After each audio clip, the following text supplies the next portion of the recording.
following Sunday night's violence and fires within sight of the White House.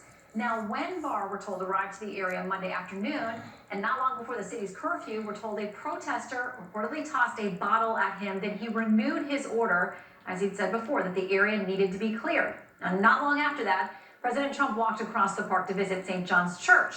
U.S. Park Police says that it did not use tear gas against the protesters, and any reports otherwise are not true. White House correspondent Kevin Cork has more on that story tonight and how things are in our nation's capital. Hey, Kevin. Evening, Shannon. A much more calm night, although you do still hear some of the protesters who are still here along the fence line at Lafayette Park. They erected this fence overnight to keep protesters, demonstrators, rioters, whatever definition you'd like to use, out of the park. It's also been obviously very well lit. And again, we had probably several thousand folks down here about 3 hours ago, 4 hours ago even.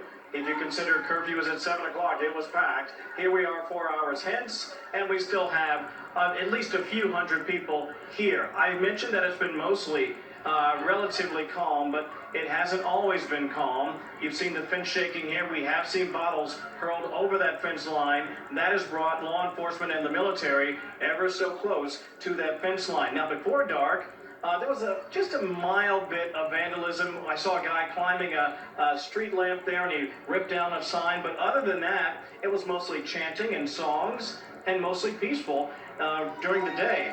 But unfortunately, that all changed once we got here tonight. And I say all changed in this sense.